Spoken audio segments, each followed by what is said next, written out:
జగద్గురు శ్రీకృష్ణ పరబ్రహ్మణే నమః.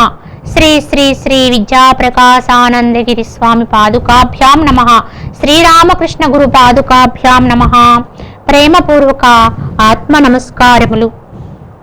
క్రిందటి భాగములో అర్జునుడు తన యొక్క మానసిక వ్యాకులత్వానంతటినీ కూడా శ్రీకృష్ణుడికి తెలియజేస్తూ కులము అనేది నష్టమైపోతే భ్రష్టత్వాన్ని పొందే విధానాన్ని తెలియజేస్తూ అధర్మాభిభవాత్ కృష్ణ ప్రదుష్యంతి కులస్త్రియః స్త్రీషు దుష్టాసు వార్ష్ణేయా జాయతే వర్ణసంకరః.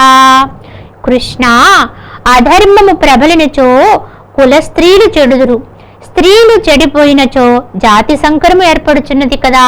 కనుక ఎప్పుడైతే వీరందరూ నష్టమైపోతారో అధర్మం ప్రబలిపోతుంది. అధర్మము ప్రబలిపోతే కులములో ఉండే స్త్రీలందరూ చెడిపోతారు. స్త్రీలు చెడిపోతే జాతులన్నీ కూడా సంకరత్వాన్ని పొందుతాయి కదా అని అర్జునుడు చెబుతూ సంకరో నరకాయైవ కులఘ్నానాం కులస్య చ పతంతి పితరో హేషాం లుప్త పిండోదక క్రియా. వర్ణ సాంకర్యం వల్ల కులమునకును కులనాశకులకును నరకము సిద్ధించును. వారి పితృదేవతలు పిండోదక కార్యముల లేక అధోగతిని పొందుదురు కదా. ఎప్పుడైతే వర్ణ సాంకర్యం ఏర్పడినదో అప్పుడు కులనాశకులైనటువంటి వారికందరికీ కూడా నరకము సిద్ధిస్తుంది. పితృదేవతలకి పిండోదక క్రియలు చేయటానికి కూడా ఎవరు ఉండరు. కనుక ఆ పితృదేవతలందరూ కూడా అధోగతిని పొందుతూ ఉంటారు. కాబట్టి ఎప్పుడూ కూడా కులధర్మాన్ని కాపాడుకోవాలి కదా కృష్ణ అని చెబుతూ దోషైరేతైః కులఘ్నానాం వర్ణ సంకరకారకైః ఉత్సాద్యంతే జాతి ధర్మాః కులధర్మాచ శాశ్వతాః. కులనాశకుల వల్ల ఏర్పడిన వర్ణ సంకర దోషముల చేత చిరకాలము నుండి ప్రవర్తించుచున్న జాతి ధర్మములు కులధర్మములు నశించిపోవుచున్నవి. వర్ణ సాంకర్యం వల్ల ధర్మగ్లాని జరుగుతుంది అని చెబుతూ ఉత్సన్న కుల ధర్మాణాం మనుష్యాణాం జనార్దన నరకే నీతం వాసో భవతీత్యనుశుశ్రుమా. కృష్ణ, కులధర్మమును నశింపచేసుకున్న మనుష్యునకు నిశ్చయముగా నరక నివాసము కలుగునని మనము వినుచున్నాము. కనుక ఎవరి యొక్క కులధర్మాల్ని వాళ్ళు కాపాడుకోవాలి. కులధర్మాల్ని కనుక నశింపచేసుకుంటే అటువంటి మనుషులకు నరక ప్రాప్తి కలుగుతుందని వింటున్నాము కదా. అటువంటి గతిని పొందకుండా మనం ఎందుకు నివారించుకోకూడదు అని చెబుతూ అహోబత మహత్పాపం కర్తుం వ్యవసితా వయం యద్రాజ్య సుఖలోభేన హంతుం స్వజనముద్యతా. ఔరా, రాజ్యసుఖమునందరి లోభమున బంధువులను చంపుటకు పూనుకుని మనము భయంకర పాపమును చెయ్యబడిగట్టి ఉంటిము కదా అని. అయ్యో, ఎంత తప్పిదము జరగబోతుంది.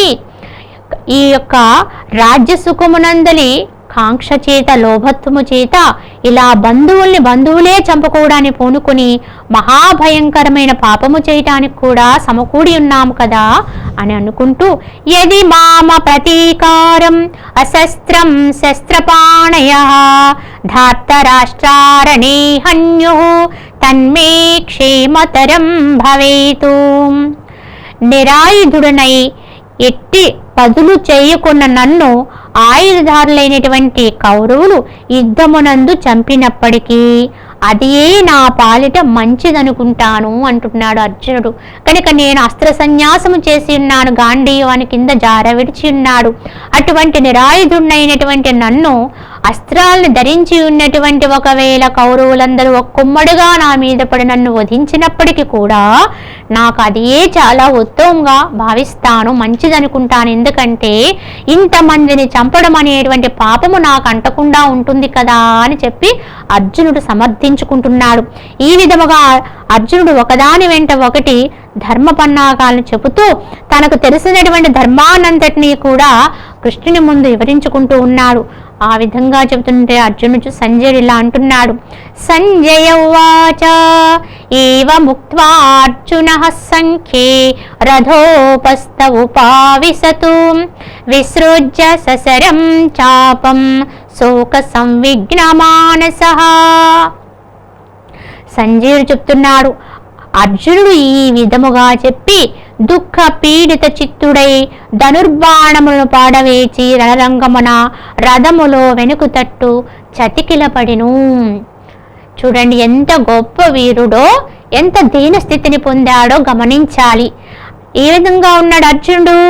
దుఃఖ పీడిత చిత్తుడై ఉన్నాడు. ఆ యొక్క మనసంతా కూడా దుఃఖం అలుముకునిపోయింది. అలుముకునిపోవడం వల్ల మనసు ఎప్పుడైతే వికలత్వాన్ని పొందిందో శరీరం కూడా దుర్బలత్వాన్ని పొందేసి ధనుర్బాణములు కూడా కింద విడిచిపెట్టేసి ఆ రణరంగము రథములో కింద చతికిలబడి దీనుడై దుఃఖితుడై విలపిస్తూ కనిపించాడు. ఇప్పటికి మనకు అర్థమవుతుంది అర్జునుడికి ఈ వైరాగ్యం అనేటువంటి గుణము రావడం వల్లే శ్రీకృష్ణ భగవానుడు ఈ యొక్క జ్ఞానాన్ని ఆయనకు అందించారని చెప్తూ ఉంటారు. మరి ఇది ఏమి వైరాగ్యం అంటే, నాకు ప్రాణముల మీద కాంక్ష కూడా లేదు అని చెప్పేసి వారందరూ ఒక్కొమ్మడిగా నా మీద పడి నన్ను వధించినప్పటికీ కూడా నేను యుద్ధము చెయ్యకుండాటే మంచిదనుకుంటున్నాను, అదే నాకు మంచిదని భావిస్తాను అని చెప్పి ఆ దీనావస్థతో కూడినటువంటి వాడే, ఎటువంటి విధానాన్ని నిర్ణయించుకోలేకుండా ఉన్నటువంటి వాడే చతికిలబడి ఉన్నాడు. అంటే ఒక విధంగా ఏ ఒక్క సాధకుడికైనా భగవంతుని పొందాలి అనుకోవడం అనేది ఒక ఎత్తు అయితే, భగవంతుని కొరకు పరితపించడం అనేది మరొక ఎత్తు. ఎందుకంటే ఎప్పుడూ కూడా మనసు వికలత్వం పొందకుండా, భగవంతుని కొరకు దుఃఖించకుండా, భగవంతుని యొక్క శరణాగతిలో విలపించకుండా పరమాత్మ యొక్క అనుభూతి చేకూరదు. మనసు ద్రవించాలి. ఏదో విధంగా ఆ మనస్సు యొక్క ఘనీభవ స్థితి పోయి క్రమంగా అది సాధుత్వాన్ని పొందాలి. అర్జునుడు కూడా ఇక్కడ కారణం ఏదైనప్పటికీ కూడా మనసు ఇక్కడ ద్రవించిపోయి ఉన్నది కనుకనే సరిగ్గా ఇదే తరుణములో ఆ యొక్క అర్జునుడి యొక్క మనస్సు అనేటువంటి ఆ యొక్క క్షేత్రమునందు జ్ఞానం అనేటువంటి బీజాన్ని నాటడానికి అనువైన సమయంగా భగవాను నిర్ణయించి ఉండవచ్చు అని మనం గ్రహించుకోవాలి. ఆ విధముగా ఈ మొట్టమొదటి అధ్యాయాన్ని పూర్తి చేస్తూ హరి ఓం తత్సత్ ఇది శ్రీమద్భగవద్గీతాసూపనిషత్సు బ్రహ్మ విద్యాయాం యోగశాస్త్రే శ్రీకృష్ణార్జున సంవాదే అర్జున విషాద యోగో నామ ప్రథమోధ్యాయః అని ఆ ప్రథమో అధ్యాయమైన అర్జున విషాద యోగాన్ని ఇక్కడతో పూర్తి చేసి రెండో అధ్యాయమైనటువంటి సాంఖ్యయోగాన్ని ఇప్పుడు మనము ప్రారంభించుకోబోతున్నాం. ఓం శ్రీకృష్ణ పరబ్రహ్మణే నమః. శ్రీమద్భగవద్గీత అథ ద్వితీయోధ్యాయః సాంఖ్యయోగః. ఈ అధ్యాయం యొక్క పేరు సాంఖ్యయోగః. సాంఖ్యము అంటే అది గణిత శాస్త్రానికి సంబంధించినటువంటిది. సాంఖ్యము అంటే అనేకమును లెక్కించడం ఏదైతే ఉందో అది సాంఖ్యము. సంఖ్యాశాస్త్రానికి సంబంధించిన విషయం.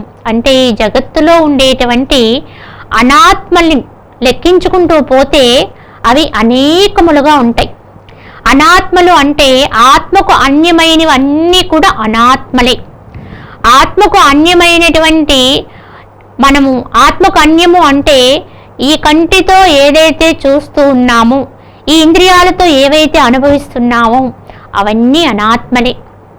వాటిని గణించుకుంటూ పోతే అక్షర లక్షలు అంటే ఎన్ని అపరిమితంగా ఉంటాయి, ఎన్నైనా లెక్కించవచ్చు. కానీ ఆత్మ అనేది ఏకం, ఒక్కటే.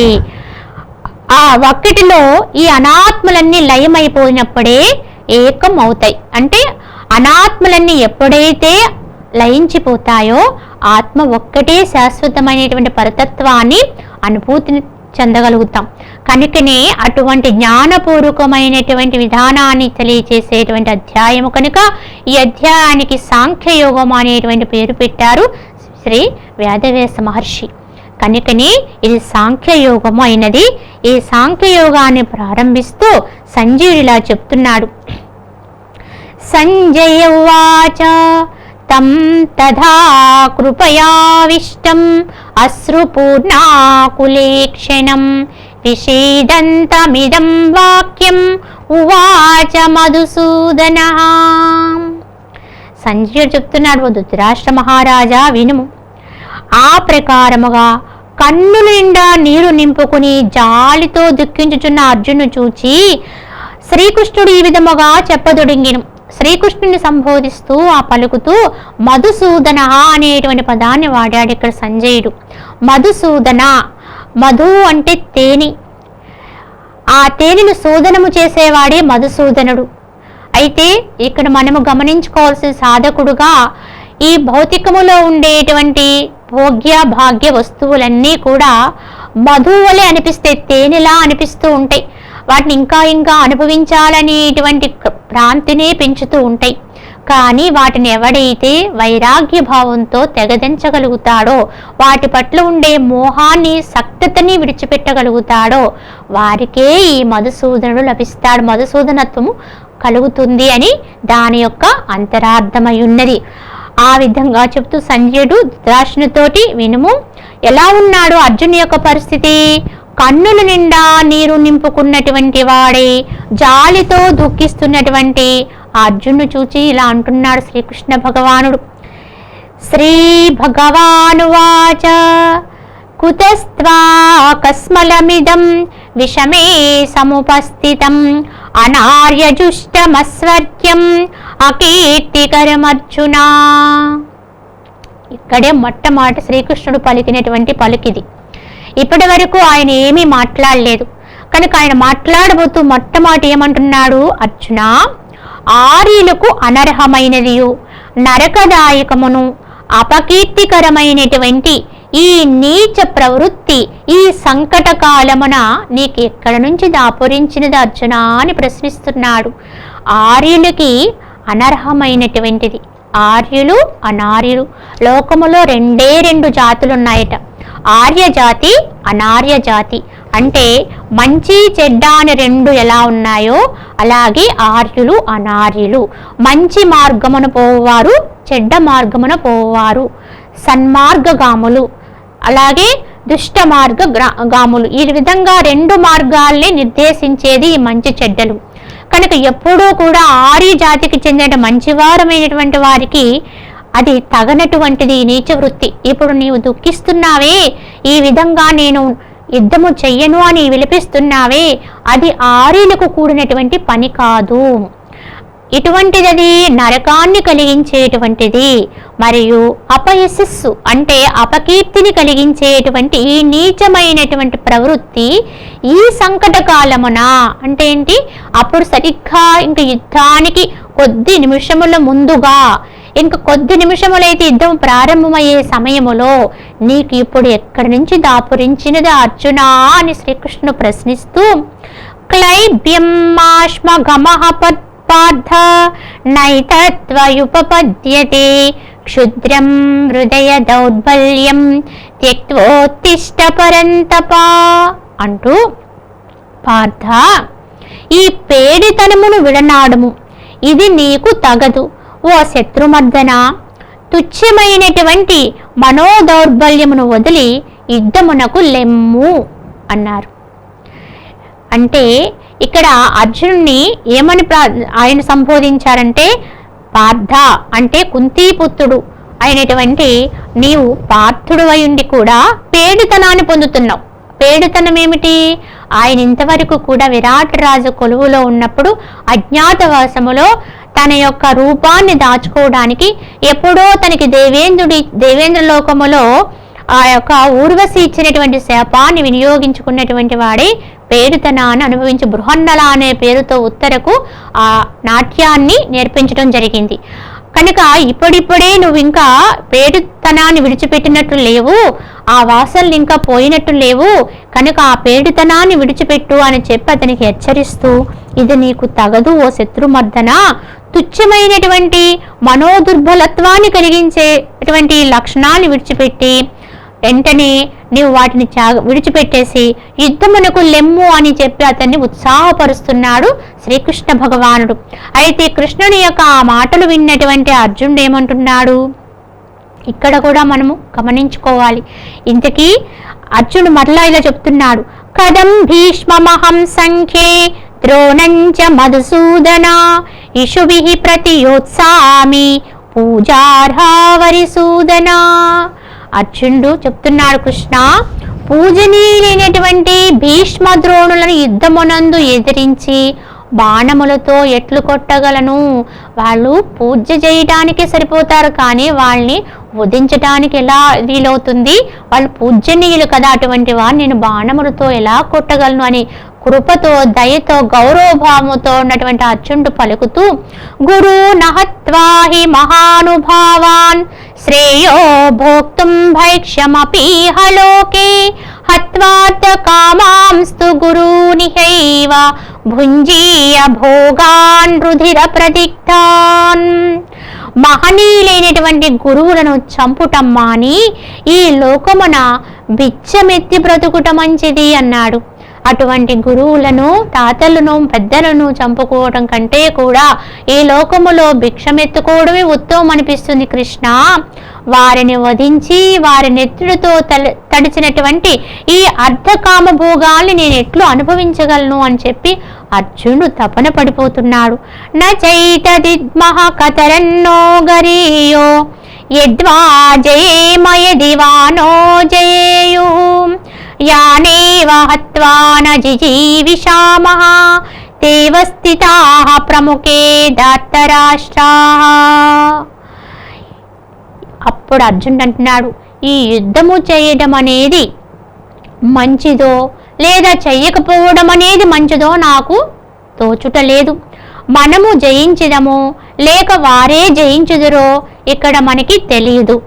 ఎవరిని చంపిన మీదట మనకు బ్రతుకు మీద ఇచ్చలే ఉండవో అటువంటి దుర్యోధనాదులు యుద్ధమునకు ఎదురు నిలబడి ఉన్నారు. కనుక ఇప్పుడు నేను యుద్ధము చెయ్యవచ్చో చెయ్యకూడదో నాకు తెలియడం లేదు. జయాపజయములా మన చేతిలో లేవు. ఎవరిని చంపుకుంటే ఇంకా మిగిలేదేమి ఉండదో అటువంటి సోదర తుల్యులైనటువంటి వారందరూ కూడా, మన బంధువర్గములో వారందరూ కూడా యుద్ధానికి సిద్ధమై ఎదుటి నిలిచి ఉన్నారు. ఇప్పుడు నేను ఏమీ చేసేదని కృష్ణ అని చెప్తూ అతను పలికి, అప్పటికి కూడా కృష్ణుడు బదులు పలకకపోతే అప్పుడు అర్జునుడు తనలో తాను ఇలా భావించుకుంటూ చివరికి ఇలా అంటాడు, కార్పణ్య దోషోపహత స్వభావః పృచ్ఛామి త్వాం ధర్మ సమ్మూఢచేతాః యచ్రేయః స్యాన్నిశ్చితం బ్రూహి తన్మే శిష్యస్తేహం సాధి మాం త్వాం ప్రపన్నం. అంటే మనోదౌర్బల్య దోషం వల్ల నా స్వాభావిక శక్తి చిన్నాభిన్నమైపోయింది. నా చిత్తమునందలి ధర్మాధర్మ వివేకములన్నీ కూడా నష్టభ్రష్టములైపోయినవి. నీకు విన్నవించుకునుచున్నాను. ఏది నాకు మేలో దాన్ని ఖచ్చితముగా చెప్పుము. నేను నీకు శిష్యుడను కనుక శరణాగతునికి హితమును ఆదేశింపుము అన్నాడు. ఎలాగ నేను భ్రష్టత్వాన్ని పొందాను అంటే మనోదౌర్బల్యము చేత. కార్పణ్య దోషోపహత స్వభావః అన్నారు. కృపణత్వము అనేటువంటి దోషం వల్ల కొట్టబడి ఉన్నాను అన్నాడు. ఇక్కడ అర్జునుడికి ఇప్పటి వరకు కూడా మనము గమనించుకుంటే ఏం తెలుస్తుందంటే, మొట్టమొదటి అధ్యాయం అంతా కూడా అర్జునుడే పలుకుతూ ఉన్నాడు, కృష్ణుడు మారు పలకలేదు. రెండో అధ్యాయం ప్రారంభమైన తర్వాత కూడా అర్జునుడే ధర్మపన్నాగాలు వల్లిస్తూ ఉన్నాడు. కృష్ణుడు చూస్తూ ఉన్నాడు. అయినా సరే ఆయన బదులు పలకకపోగా తనలో తానే మదనపడి ఎక్కడో ఏదో దోషం ఉన్నది, ఆ దోషం ఉండడం వల్లే ఈయన పలకడం లేదు, ఇప్పుడు నాలో ఉన్న దోషమేమా అని అర్జునుడికి అప్పటికి విచారణ కలిగి తనలోకి తాను చూసుకుని చివరికి నిశ్చయంతో ఇలా చెప్తున్నాడు. ఏమని? నేను కృపణత్వం అనేటువంటి దోషము చేత కొట్టబడి ఉన్నాను అని నిశ్చయించుకుని తన దోషాన్ని తానే వ్యక్తీకరించాడు ఇక్కడ శ్రీకృష్ణుని ముందు. కృపణత్వము అంటే నావారు నేను, నావారు నాది అనేటువంటి మమత్వభావంతో ఉండేటువంటి స్థితి వల్ల వచ్చేటువంటి దోషం అది. కనుక వీళ్ళందరూ నా వారు, వీరిని నేను ఎట్లు చంపగలను అనేటువంటిది అర్జునుడి యొక్క విషాదానికి కారణం. అటువంటి కృపణత్వం అనే దోషం వల్ల కొట్టబడి ఉన్నానని ఆయన అంగీకరించాడు. ఇది మనము గ్రహించుకోవాలి. ఎప్పుడూ కూడా సాధకుడుగా ఉన్నటువంటి వారు ఎవరమైనప్పటికీ కూడా ముందు అసలు మన లోపల దోషం ఏమో ఉన్నదో మనం గ్రహించుకునే స్థితి మనకు ఉండాలి. మన మనస్సులో ఉండేటువంటి దోషాలు మనం వెతుక్కోవాలి, దాన్ని అంగీకరించాలి. మనస్సులో ఉండేటువంటి దోషాన్ని వెతుక్కోవాలి అంటే మనము ఏ వైపుకు చూస్తే అర్థమవుతుంది. మనం ఎప్పుడూ కూడా లోకములో ఎప్పుడూ కూడా దోషాలు ఎంచుతాం. కానీ ఎలా ఎంచుతాము? మనకు అభిముఖంగా మన మనస్సుని ప్రవేశపెట్టి ఈ లోకముల అన్ని వైపులకి కూడా దాన్ని విస్తరింపచేసి మన శత్రువుల్లో, మనకి ఇష్టము కాని వారిలో, లేదా ఇంక ఇతరత్ర వారిలో ఎక్కడెక్కడ ఎవరెవరిలో ఏ ఏ దోషాలున్నాయా అని వెతకడానికి ప్రయత్నం చేస్తూ ఉంటాం. కానీ దానివల్ల మనకు వచ్చేటువంటి ఉపయోగం ఏమీ ఉండదు, కాలయాపన తప్ప ఏమీ మిగలదు. దానివల్ల మనకే వినాశం, దానివల్ల నష్టం మనకే జరుగుతుంది. కనుకనే సాధకుడుగా ఉన్నటువంటి వాడు బయట విమర్శను వదిలివేసి ముందు తన మనస్సును తాను వెతుక్కునే ప్రయత్నం చేయాలి. ఆ మనస్సులో ఏముంది, అసలు తాను ఎంతవరకు ఏ గుణాలు కలిగి ఉన్నాను, వదిలిపెట్టవలసిన గుణాలు ఏమై ఉన్నాయి, అలాగే గ్రహించుకోవాల్సిన సుగుణాలు ఏమై ఉన్నాయి అనేది తర్కించుకోవాలి. అలా తర్కించుకోవాలి అంటే ముందు మన మనస్సుని మన నుంచి వేరుగా చూడాలి. ఎప్పుడు కూడా ఒక అద్దం మన దగ్గర ఉంటే ఆ అద్దాన్ని మనము మన ముందు వైపుకు చూపుతూ ఉంటే అన్నీ అందులో కనపడతాయి, కానీ మన ముఖము అందులో కనిపించదు. మన ముఖాన్ని చూసుకోవాలి అంటే అద్దాన్ని మనకు అభిముఖంగా తిప్పుకోవాలి. అంటే మన వైపుకు తిప్పుకున్నప్పుడే మన ముఖాన్ని మనం చూసుకోగలం. అలాగే మన మనసుని కూడా ఎప్పుడు లోకం వైపు పెట్టుంచితే లోకములో ఉండేటువంటి అన్ని విషయ గుణదోషాలు మనకు తెలుస్తాయి, కానీ అంతర్గతంగా మన మనసు లోపల ఏముందో మనకి తెలియదు. అందుకే మన మనసుని మనకు ముందు అభిముఖంగా తిప్పుకొని మంచి వేరు చేసుకోవాలి. దాన్ని మనం చేసే పొరపాటు ఏమిటంటే, చాలా మందిని చేసే పొరపాటు ఏమిటంటే, మన మనసుని మనం సమర్థించుకుంటూ ఉంటాం.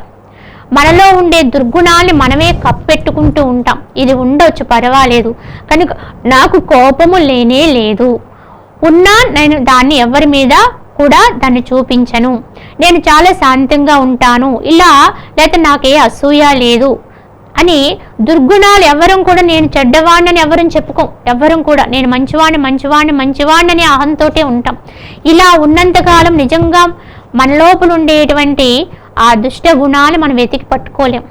ప్రతి వాళ్ళము ఎవరికి వాళ్ళం మంచివాళ్ళే అనుకుంటాం. కానీ ఒకటి గమనించండి, అసలు మనసు అనేది ఉంటే తప్పకుండా అది గుణాలమయం.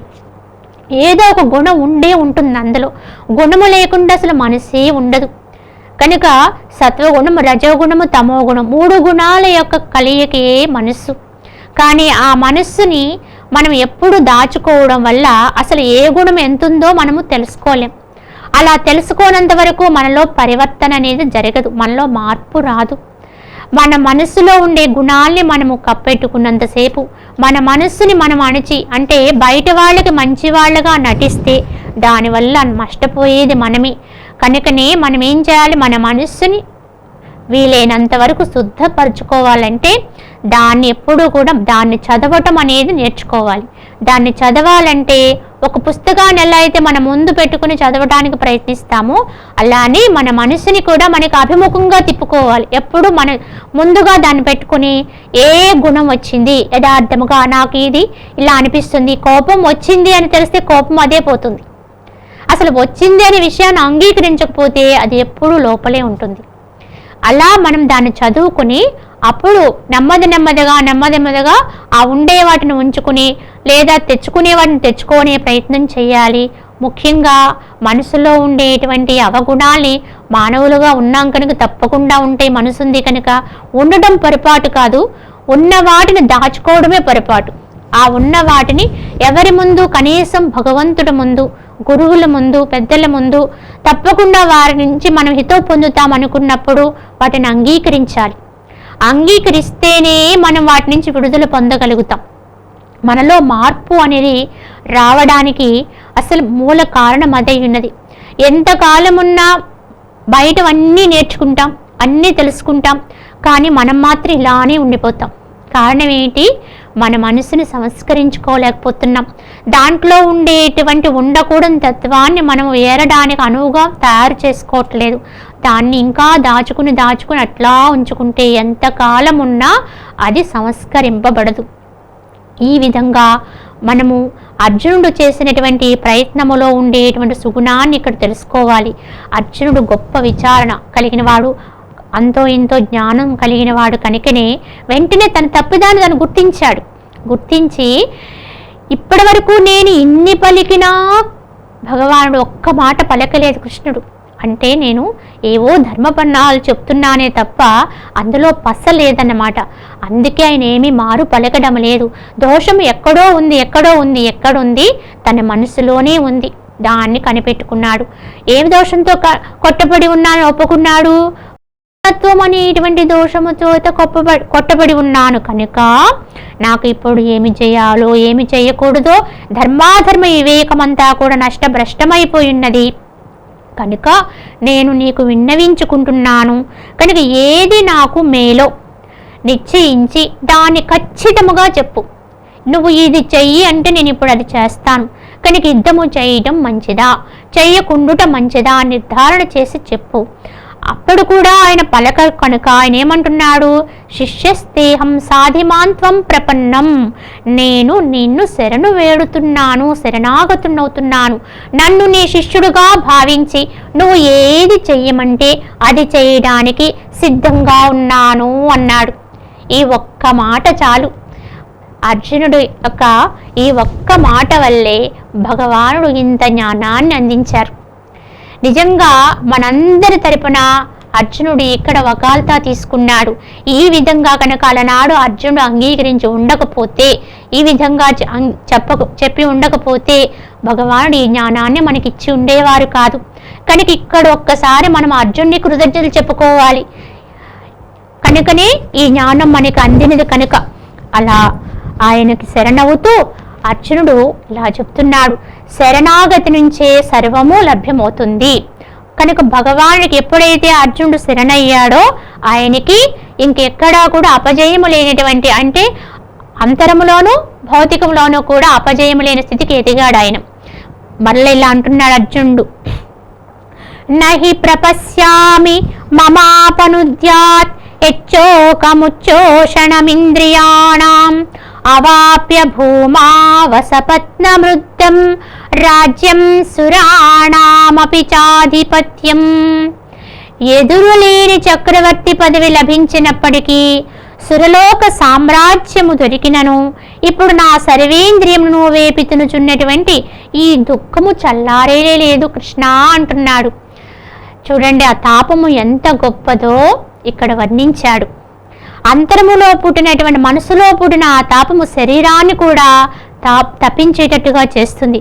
చక్రవర్తి పదవి ఒకవేళ వచ్చి లభించినప్పటికీ, సాక్షాత్తు ఆ ఇంద్రలోక పదవి దొరికినప్పటికీ, ఇప్పుడు నా యొక్క ఇంద్రియాలకు వేపి తినిచున్నటువంటి ఈ దుఃఖము చల్లారేటట్లు లేదు కృష్ణ. ఈ దుఃఖ వేగాన్ని అరికట్టడానికి ఏదైనా మార్గము చెప్పు, నేను నివారణ చేసుకోలేకపోతున్నాను అని చెప్పి ఆయనకి శరణైపోతాడు అర్జునుడు. అలా శరణైపోయినటువంటి అర్జునుడిని చూసి ఏమంటాడో సంజయుడు చెప్తూ, సంజయ ఉవాచ ఏవముక్త్వా వృషీకేశం గుడాకేశః పరంతపః నయోత్స్య ఇతి గోవిందం ఉక్త్వా తూష్ణీం బభూవః.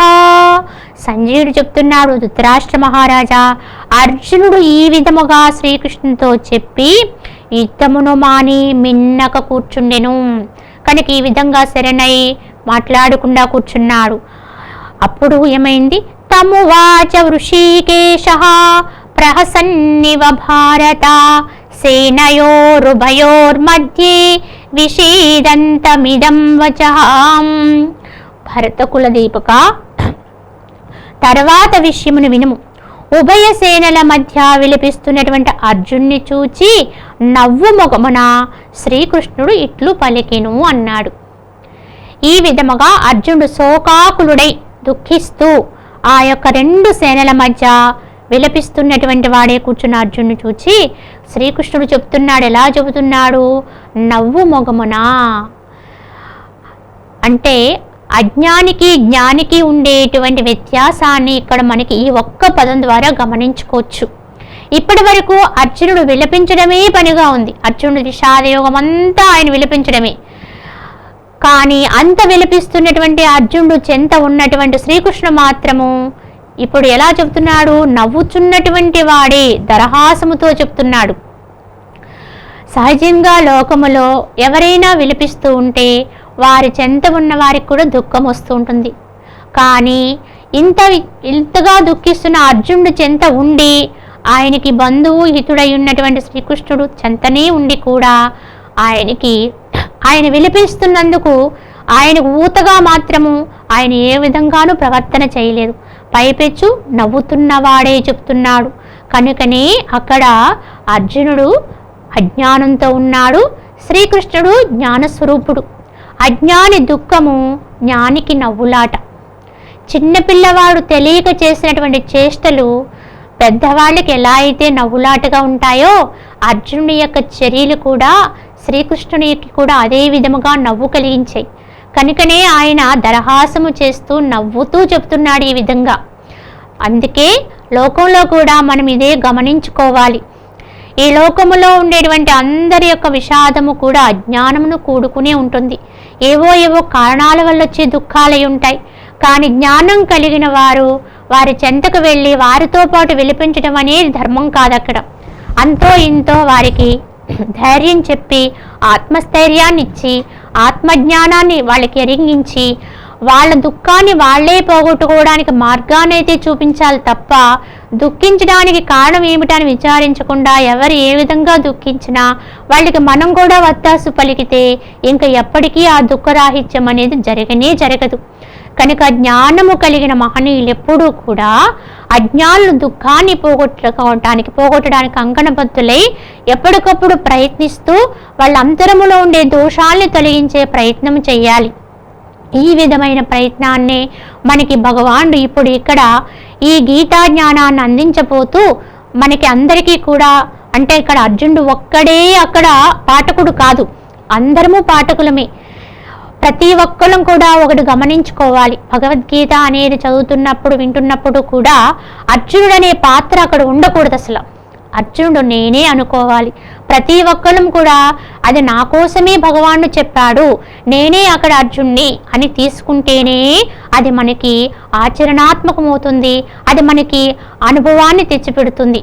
ఆ విధంగా కాకుండా అది కేవలం శ్రీకృష్ణార్జున మధ్య సంవాదం మాత్రమే అనుకుంటే అది ఆ గ్రంథాల్లోనే ఉండిపోతుంది. వాళ్ళిద్దరి మధ్య జరిగినటువంటి ఒక రకమైన సంభాషణగానే మిగిలిపోతుంది.